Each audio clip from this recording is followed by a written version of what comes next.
नमस्कार। आज हम बात करेंगे पारसी समुदाय से संबंधित एक विशेष योजना के विषय में। दरअसल पारसी समुदाय की जो जनसंख्या है, अगर आप देखेंगे 2001 की जनगणना के हिसाब से तो 69,601 उनकी जनसंख्या थी, जबकि 2011 की जनगणना के अनुसार 57,264 इनकी जनसंख्या थी। यानी कि इनकी जनगणना 2001 से 11 की तुलनात्मक रूप से अगर तुलना की जाए तो यहाँ पर इनकी जनसंख्या घटती हुई दिखाई देती है। अब ऐसे में इनकी घटती जनसंख्या को लेकर चिंता उत्पन्न हुई। इस विषय में एक योजना लॉन्च की गई और इस योजना के विषय में ही एक विशेष न्यूज के संदर्भ में ये फिर से स्कीम जो है वो चर्चा में आई है। दरअसल मामला यह है कि अल्पसंख्यक मामलों के मंत्रालय द्वारा हाल ही में एक सार्वभौमिक पारसी पंजीकरण अभियान की शुरुआत की गई। अब इसमें फिर से जियो पारसी योजना, जिसकी की शुरुआत पारसी समुदाय की घटती जनसंख्या के कारण पहले की गई थी, ये फिर से चर्चा में आ जाती है, क्योंकि इसी के माध्यम से जो जियो पारसी पोर्टल था उसमें 300 नए पंजीकरण पूरे किए गए हैं, जो कि एक महत्वपूर्ण और उत्साहजनक इधर रुझान दिखाई दे रहा है। तो विशेष तौर पर जो पारसी समुदाय की घटती जनसंख्या थी उसके लिए शुरू की गई जो स्कीम थी, यानी कि जियो पारसी स्कीम, उसे के विषय में हम चर्चा करने वाले हैं। जियो पारसी योजना के विषय में बात करेंगे, लेकिन खबर हमारी क्या है? खबर हमारी यही है कि हाल ही में एक विशेष सुविधा शिविर का आयोजन मुंबई में किया गया, जिसमें कि भागीदारी उत्साहजनक दिखाई दी। और उत्साहजनक भागीदारी का मुख्य कारण ये था, जियो पारसी योजना के तहत ही ये शिविर आयोजित किया गया था। तो जियो पारसी योजना की जरूरत क्यों पड़ी? जरूरत का कारण आपको एक ही लाइन में बता दिया गया कि दरअसल इसमें जो 300 नए पंजीकरण अर्थात जो उत्साहजनक भागीदारी दिखाई दे रही है, उसका कारण यह था कि जियो पारसी योजना की शुरुआत।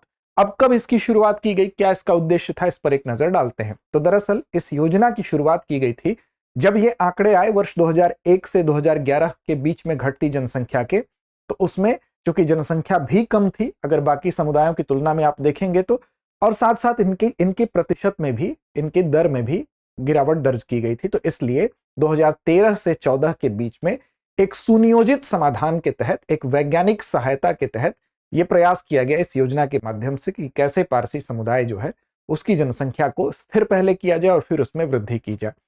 अब इसके लिए जिस योजना की शुरुआत की गई उसका नाम है जियो पारसी योजना। इस योजना का उद्देश्य यही था कि पारसी समुदाय की जनसंख्या को बढ़ाया जाए। नोडल मंत्रालय आपसे पूछा जा सकता है, तो इसमें अल्पसंख्यक मामलों का जो मंत्रालय है वो नोडल मंत्रालय है। और ये किस तरह की योजना थी?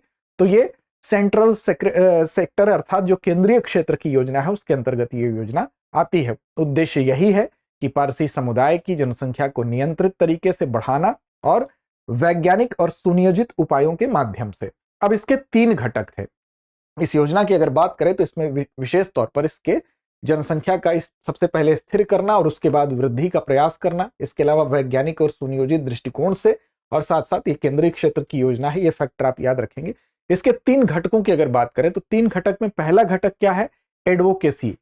क्या है पहला घटक? आपको याद रखना है, यानी कि परामर्श के माध्यम से कैसे प्रजनन क्षमता बढ़ाई जाए, इसके लिए लोगों को परामर्श देना, लोगों को जागरूक करना। दंपत्ति के लिए प्रजनन क्षमता बढ़ाना, विवाह को लेकर, उसकी उम्र को लेकर लोगों को जागरूक करना, पारिवारिक परामर्श देना, ये तमाम चीजें। इसके अलावा जो विवाह में एक समस्या आती है कि अगर हम बच्चे नहीं होते हैं तो बुजुर्ग जो पहले के हैं उनको लेके बुजुर्गों के लिए भी काउंसलिंग, साथ साथ पारिवारिक माहौल कैसा होना चाहिए, संबंधों का प्रबंधन किस तरीके से होना चाहिए, पेरेंटिंग कैसे होनी चाहिए, नशा इत्यादि के संबंध में। तो ये तमाम चीजें जो कि जनसंख्या वृद्धि से संबंधित हैं, तो प्रजनन क्षमता हो, चाहे विवाह हो, संबंध प्रबंधन हो, इसके माध्यम से पालन पोषण और जागरूकता के संबंध में जो कार्यशाला है, तो उसके लिए हम कह सकते हैं एडवोकेसी और परामर्श इसका पहला क्या था? पहला घटक था। दूसरा घटक आपका था सामुदायिक स्वास्थ्य सहायता, यानी कि लोगों को हेल्थ के विषय में भी जागरूक करना, यानी कि जो कम्युनिटी हेल्थ है, यानी कि पारसी जो माता पिता हैं उनको वित्तीय सहायता देना ताकि कम्युनिटी हेल्थ भी बेटर हो सके।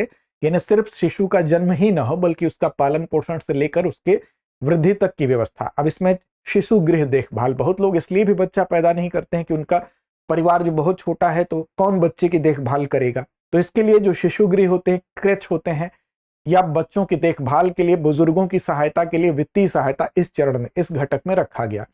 और तीसरा जो स्टेज था वो था चिकित्सा और प्रजनन सहायता, यानी कि किसी को अगर ये लगता है कि वो किसी अन्य वैज्ञानिक तरीके से इसको आगे बढ़ाना चाहता है अपनी संतति को, तो उसके लिए आईवीएफ टेक्निक हो गई, आईसीएस हो गया, तमाम जो नई नई वैज्ञानिक तकनीकी है, उसके लिए चिकित्सा सहायता का भी प्रबंध इस योजना में किया गया था, जिसमें कि इन विट्रो फर्टिलाइजेशन, जिसको IVF कहते हैं या ICS आप कह सकते हैं, इंट्रासाइटो जो प्लास्टिक इंजेक्शंस होते हैं, या और अन्य तमाम तरीके जैसे सेरोगेसी हो गई, तो इन तरीकों के लिए भी यानी वैज्ञानिक तरीकों के लिए भी जो है सहायता दी जाएगी। अब इस योजना की बात करें तो पारसी जो संस्थान है उनकी सहायता से जो राज्य सरकारें हैं वो भी इसमें सहायक होती हैं। हालांकि केंद्र क्षेत्र की योजना है, इस योजना का क्रियान्वयन किया गया। अब इसमें जो सहायता राशि दी जाती है वो DBT यानी कि प्रत्यक्ष लाभ हस्तांतरण के माध्यम से दी जाती है वित्तीय सहायता। और इसमें बेसिकली जो बायोमेट्रिक तरीके से यानी कि कैसे इसको मॉनिटरिंग की जाती है, तो ये बायोमेट्रिक प्रणाली द्वारा ये हम कह सकते हैं कि इसमें ये सिस्टम इंप्लीमेंट किया गया है। आप जानते हैं कि जो पारसी समुदाय हैं, अगर आप फ्रीडम स्ट्रगल के टाइम पर भी देखें तो बहुत से ऐसे लोग हैं जिनका नाम आप जानेंगे जो इस समुदाय से आते हैं। नौरोजी फरदोन जी का नाम, दादा भाई नौरोजी का नाम, SS बंगाली का नाम, इसके अलावा KN कामा का नाम, बहराम जी मालाबारी, ये सभी इस समुदाय से आते हैं।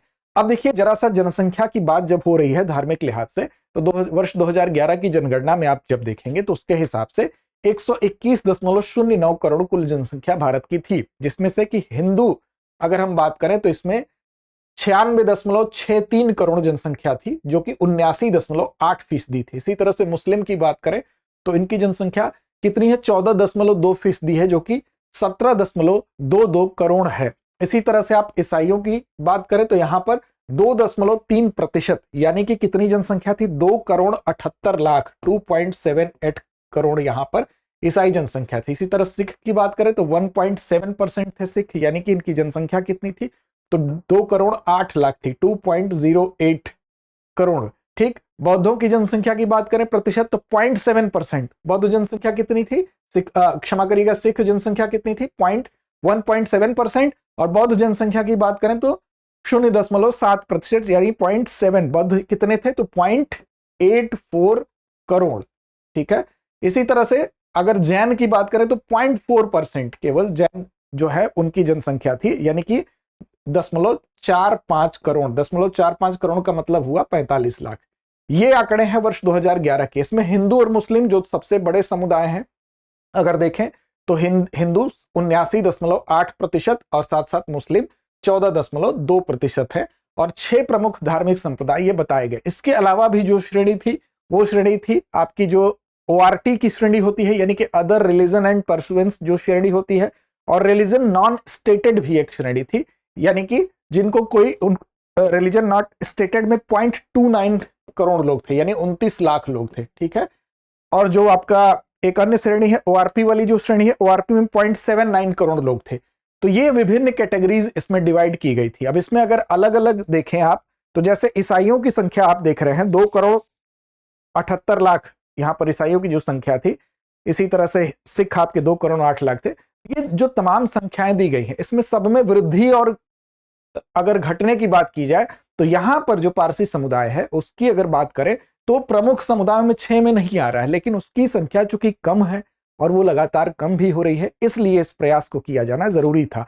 अब इसमें अगर आप देखें तो हिंदू जनसंख्या जो थी उसमें 0.7% की गिरावट दर्ज की गई थी 2001 से 2011 के तुलना अगर हम करें तो। वर्ष 2001 की जनगणना के अनुसार 2011 में जो जनगणना हुई थी 0.7% की हिंदू में गिरावट दर्ज की गई थी। वहीं पर अगर मुस्लिम जनसंख्या की बात करें तो उसमें 0.8% की क्या हुई थी, वृद्धि हुई थी। तो ये चीजें भी आपको याद रखनी है। चलिए अब आगे चलते हैं और इस विषय पर और एक बात आपको बता दें कि यहां पर जो मुस्लिम समुदाय की सर्वाधिक वृद्धि दर भी रही थी 2001 से 11 के दौरान अगर आप देखेंगे तो मुस्लिम जनसंख्या 24.8% यहां पर जो वृद्धि हुई है।